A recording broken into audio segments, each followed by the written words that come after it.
Hey man, this is Kevin Smith, often considered generally nerdy, and you are listening to what is often considered generally nerdy. So first and foremost, thank you for doing this. No worries, Really no worries. appreciate I love podcasts, so and this is one. And Joe Rogan was a great episode. It was fantastic. We need to get together more often. We only do it every few years. 4.5 hours. For 4.5 hours. Yeah. This is a good time. This is a great medium. Everybody can do it. You know, anybody can grab it and start doing it. I like it. I like the DIY nature of it. Go ahead. Very much. No, you're cool. The one of the primary things that we talk about a lot, I mean, it's not our focus, but we do end up talking about a lot, is gender representation in nerd culture and sexual orientation representation in nerd culture. Your brother is gay. Yeah, gay as the day is long. Right? And something that, having seen you a couple of times now, I know very well, but I don't know that a lot of people do. Right. How does he feel about the ones he's work? had sex with? I'm sure they have a suspicion. Like, I think your brother might be gay. That's true. He informed my work a great deal because I remember when he first kind of came out. When I was talking to him, I outed him, not like you get out, but I was like, I hear you've got an alternative lifestyle, and he was just like, that's one way of putting it. So he. Like the conversation in Chasing Amy, where where Banky sits around asking Alyssa all sorts of questions and stuff like that. Does it go the other way? Yeah, no, you're just peeking. That sequence was born out of real life. I did that with my brother. Once I found out he was gay, I was like, oh my god, I can ask him everything. I was like, are glory holes real? Like, I could go down the list and stuff. But I remember I had some conversation with him at that same day. I was like, what about movies? Like, what do you do for going to the movies and shit? Like, romantic comedy or motherfuckers falling in love, and he goes, well, I can fucking relate to people falling in love. That's easy. He's going, but yeah, it's a little weird, like when you look up and you don't really see yourself. You see half of yourself, or maybe not all of yourself, or something like that. And I felt bad. I was like, man, that's fucked up. Like, I go to the movies, like, even if it's a movie I don't like, generally speaking, there's something in it for me. Not for him, not as much. So I'm, then and there, I remember thinking, like, if I ever get to do it, I'm going to put in some shit for I'm going to put in gay content, so if my brother has to sit through this Breeders movie, he'll be like, oh, all right, well, there was something for me, and something like that. And so in doing that, it's like, what do they call it nowadays? They call it woke and shit. But it just made you a little more enlightened. Right. As a storyteller, as a person and stuff. Gives it more flavor. Just a bit. It wasn't so light, especially because those movies needed all the help they could get to not be pigeonholed for what they were easily dismissed as, like, oh, this is stoner culture or fucking just boy humor or something like that. And those movies I always like to think of as much more layered and humanistic and stuff like that. So it certainly helped, like, having characters. Now it's kind of de rigueur. You got two guys, they always kid around about fucking each other, but like when we were doing it, nobody was. And I remember it was like that audience at first was like, well, what like we had a test screening of Chasing Amy at the Miramax building at their screening room, Tribeca. And afterwards, it was, I think it was maybe a fucking 100-seater, this theater. Sure. Very small. But they had an impromptu test screening, and then they did a focus group Q&A afterwards. And that's where somebody gets up. It's like, I'm not involved with the movie at all, but I'm going to walk through it with you and see what you liked and didn't like. And blah, blah, blah. And so they were doing that, and they talked to one kid. I remember he was younger than me, but about 2 or 3 years. He was in college, and at this point I'm out of college. So he goes... They were like, anybody have any other thoughts? And he raised his hand. And he goes, you? And he's like, I like Kevin Smith movies. I like Clerks and stuff because I used to work at a convenience store. And I liked Mallrats because I read comics and I wouldn't fuck Shannon Doherty either. And I'm like, I don't think he understood that movie at all. But he goes, but I'm watching this movie and I'm loving the Jason Lee character just like I loved Brody and I identify with him. At the end of the movie, it fucking turns out he's gay. What does that say about me? And we were sitting in the back of the theater, me and Scott, and we were like below. Nobody could see us, and we yelled out, means you're fucking gay. Harvey was like, shut up. But it was weird to watch people react to that, to be like, hey, I like this guy, but now he just told me he's gay. What does that say about me? It was like, well, nothing, really, at all. It says nothing about you. How do you think that's translated so far into the current upswing in nerd culture? Like it's kind of a big thing to get as diverse a cast as possible. Oh yeah. So look like at Rogue One, heavens, it's very like a much. Benetton. Or even the last Star Trek with Sulu. But Star Trek, to be fair, has always been that's the curve of everybody. That's true. They but definitely had a bunch of white guys there, but there were some also some diversity. And that's why it's kind of been on the forefront of this kind of stuff. But Sulu in the new Star Trek is I mean, it's a call out kind of to they were like, hey, he's gay. To Kai, right?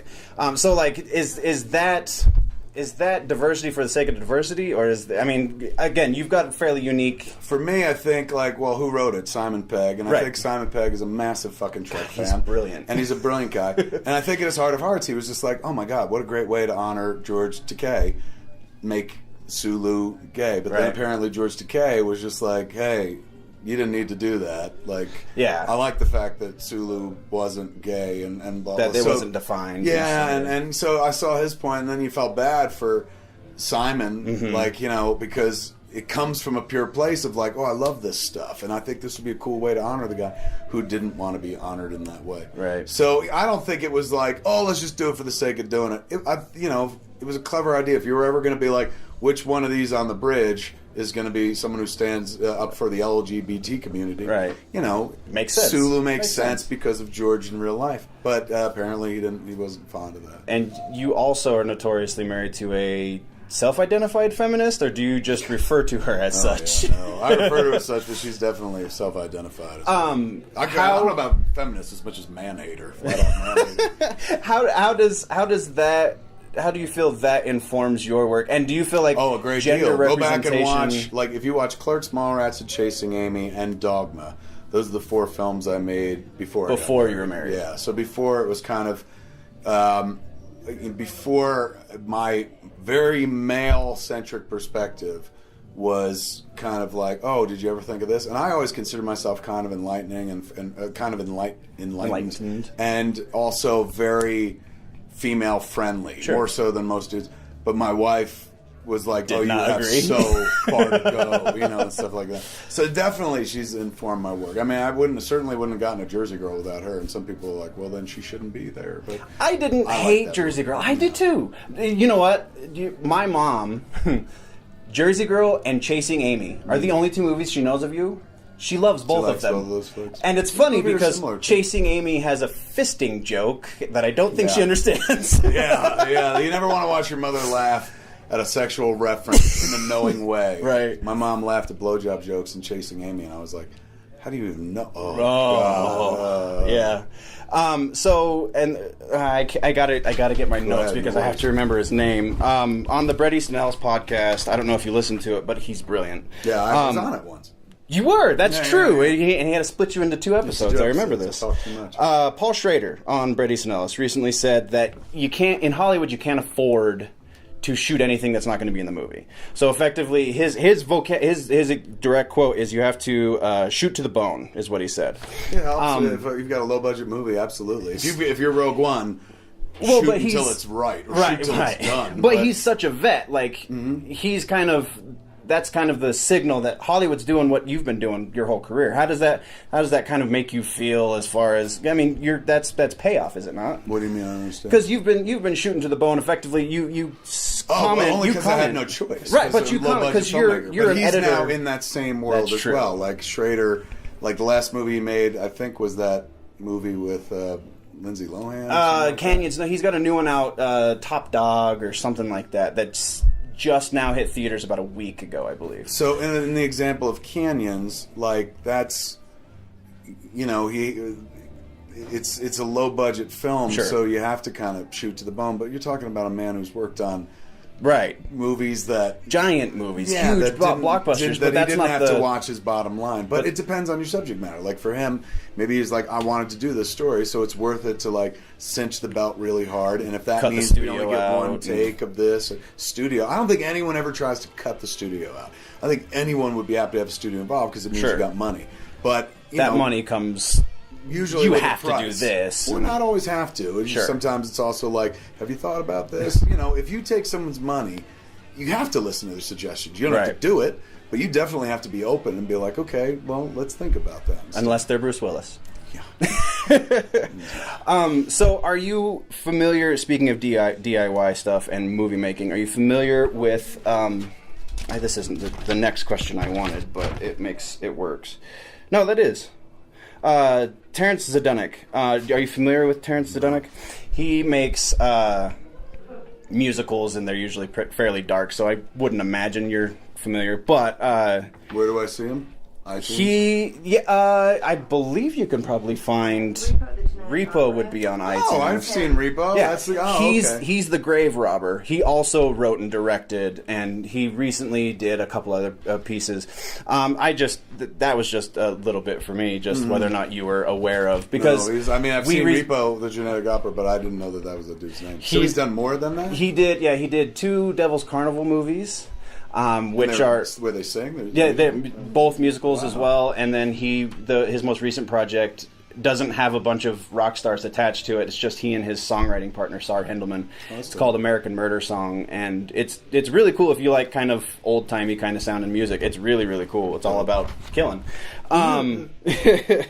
So I mean, those are the 5 that I had to get out. The biggest one, though, the one that I should have asked previous, nerd culture right now is the cool thing. Mm-hmm. You've been a nerd. The dominant culture right now. It really is pop culture at this point. Yeah. So it's effectively been co-opted by mainstream society. I don't know about co-opted, but it's now made more available by far more sources than when I first got here. The question is kind of twofold: is that a good thing? Yes. And is there a tipping point? Will there be too much and it'll stop? Were there ever too many westerns? Like, were there ever too many sci-fi films? Were there ever too many shows about families? Were there ever too many sitcoms? Touché. You know what I'm saying? It's like, as long as some creative hands are handling it, and the end result is delightful, it won't matter if it's like, oh, they just did one of these last week, because you're like, but this one is really fucking good. Right. But so then for me, the comic books, like, you have to accept one thing about a comic book movie. Right. There's a generic sameness to all of them. That's true. No matter how spellbinding they can make them, you're simply talking about a morality tale of good versus evil. This person was wounded, and now he's going to fucking be stronger and fight for others. Right. And so you can skin that cat a zillion different ways, but it's still the same similar story. So when I go in, that's what I'm looking for. Like, I don't go in going like, transport me someplace else with Wonder Woman. Like, you better show me Wonder Woman and stuff like that. My bar is kind of low. And I lived in an age where they didn't have this kind of shit. Where, like, Lou Ferrigno was your Hulk, and you were happy with it and stuff.